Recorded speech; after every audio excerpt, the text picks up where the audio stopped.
Assalamualaikum warahmatullahi wabarakatuh. Pada kesempatan kali ini saya akan menjelaskan tentang sinyal sel atau sel signaling.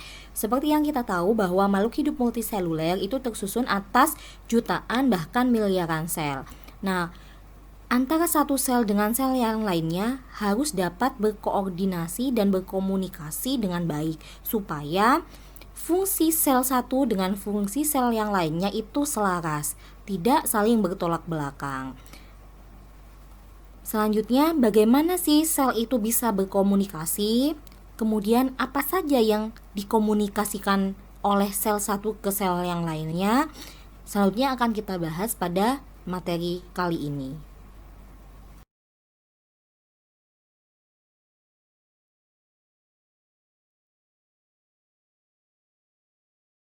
Kita bahas lebih jauh lagi mengenai sinyal sel. Kita harus tahu dulu sebenarnya pengertian dari sinyal sel itu apa dan tujuannya itu untuk apa.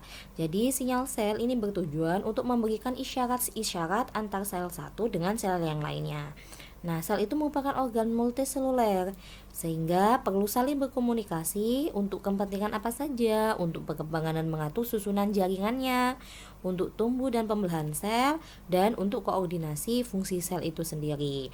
Nah, terkait dengan komunikasi sel itu dapat berupa mensekresikan molekul kimiawi atau melalui junction. Nanti akan kita bahas lebih detail mengenai penjelasan ini. Dalam kondisi normal, sel akan melakukan adaptasi supaya dia mampu survive dalam lingkungannya.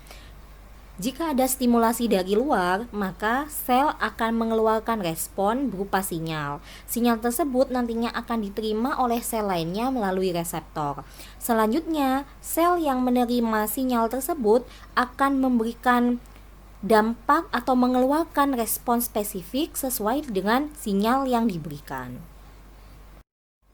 Adapun stimuli yang biasa diterima oleh sel dibagi menjadi dua macam. Yang pertama adalah kimiawi, misalnya hormon, feromon, wewangian, toksin, bakteri, dan alergen. Sedangkan fisik bisa berupa cahaya, perubahan suhu, stimuli mekanik. Nah, selanjutnya adanya stimuli ini bisa menyebabkan respon dari suatu sel. Nah, adapun respon yang biasa ditunjukkan oleh sel adalah misalnya proliferasi sel, diferensiasi sel, penekanan jalur metabolisme tertentu, sekresi zat tertentu atau hormon, kontraksi atau relaksasi sel, dan adanya pergerakan sel. Adapun jenis proses komunikasi antar sel itu dibedakan menjadi 3 macam. Yang pertama adalah dengan melalui molekul sinyal sel. Jadi satu sel itu mengeluarkan molekul sinyal. Sinyal ini akan disampaikan kepada sel yang lainnya. Sel lainnya nanti akan memberikan respon sesuai dengan sinyal yang diberikan oleh sel yang pemberi sinyal.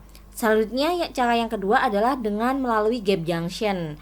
Gap junction dilakukan dengan cara terbentuknya saluran antara dua sel sehingga sinyal sel ini nanti akan dipindahkan dari satu sel ke sel yang lainnya melalui saluran tersebut. Untuk terjadinya gap junction ini biasa dilakukan oleh sel yang jaraknya tidak terlalu jauh.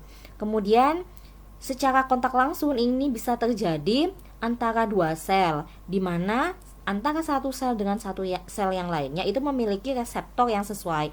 Masing-masing reseptor dari sel pemberi sinyal dan sel penerima sinyal itu nantinya akan bergabung sehingga sinyal dari satu sel ke sel yang lainnya bisa disampaikan.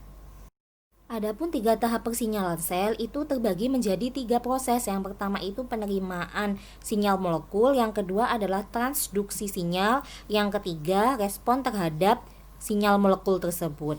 Jadi ketika ada sinyal molekul dari luar ditangkap oleh reseptor penerima, selanjutnya sinyal ini nanti akan diterima dan diteruskan melalui proses transduksi, kemudian akan ditangkap oleh inti sel. Nah, di dalam inti sel itu terdapat DNA, sehingga DNA akan melakukan transkripsi sehingga menghasilkan faktor transkripsi. Faktor transkripsi ini nanti akan diterjemahkan menjadi respon sesuai dengan sinyal molekul yang diberikan. Terkait dengan penerimaan sinyal, pengikatan antara molekul sinyal atau ligan dan reseptor itu sangat spesifik sifatnya, artinya hanya yang memiliki reseptor yang cocok yang bisa terikat dengan ligand tersebut. Nah, selanjutnya ditandai dengan adanya perubahan bentuk reseptor yang merupakan awal terjadinya transduksi sinyal. Jadi ketika ligand dengan reseptor spesifik itu sudah terikat, maka reseptor itu nantinya akan mengalami perubahan bentuk. Nah, perubahan bentuk pada reseptor ini merupakan awal bahwa terjadi transduksi sinyal. Nah, kemudian setelah itu reseptor penyusun dari sel penerima itu tersusun atas protein transmembran. Adapun 3 macam reseptor pada permukaan itu dibedakan menjadi 3 macam. Yang pertama adalah channel linked, yang kedua reseptor katalistik, yang ketiga adalah reseptor terikat pada protein J. Nah, pada ion channel linked reseptor, maka adanya sinyal molekul menyebabkan channel pada protein transmembran itu akan membuka sehingga menyebabkan ion tersebut bisa masuk sehingga proses transduksi sinyal bisa terjadi. Kemudian untuk proses reseptor terikat pada protein J, ini caranya adalah dengan cara mengaktifkan enzim, di mana enzim ini akan diaktifkan terlebih dahulu oleh protein yang sudah mengalami aktivasi akibat adanya perikatan antara reseptor transmembran dengan sinyal molekul. Nah, sedangkan pada reseptor katalistik itu terjadi ketika sinyal molekul itu terikat pada reseptor protein transmembran, di mana reseptor protein transmembran ini merupakan ligand yang berperan sebagai enzim. Setelah adanya ikatan ini, maka enzim itu teraktivasi sehingga proses transduksi bisa terjadi.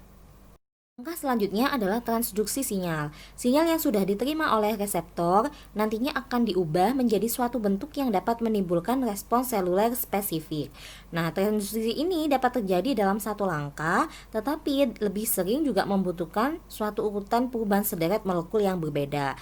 Misalnya dengan menggunakan second messenger. Selanjutnya terkait dengan transduksi sinyal sel, maka prosesnya terbagi menjadi 3 macam, endokrin, parakrin, dan autokrin.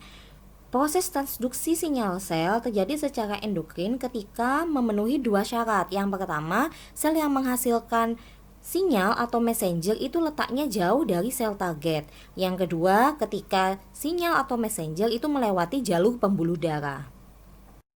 Sedangkan komunikasi sel melalui parakrin, letak antara sel pemberi sinyal dan sel penerima sinyal itu jaraknya dekat, sehingga molekul sinyal akan langsung disampaikan kepada sel penerima sinyal melalui reseptor.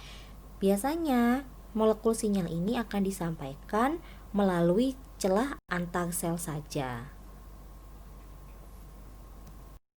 Sedangkan komunikasi sel melalui parakrin, letak antara sel pemberi sinyal dan sel penerima sinyal itu jaraknya dekat, sehingga molekul sinyal akan langsung disampaikan kepada sel penerima sinyal melalui reseptor.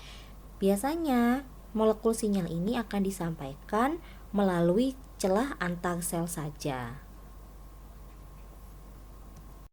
Sedangkan autokrin, sinyal molekul yang disampaikan atau yang dikeluarkan itu bekerja pada sel yang menghasilkan sinyal kimiawi tersebut atau sel lain sejenis yang ada di dekatnya.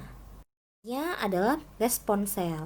Jadi, sinyal yang ditransduksikan melalui second messenger tadi selanjutnya akan diterima oleh bagian inti sel sehingga menghasilkan respons seluler.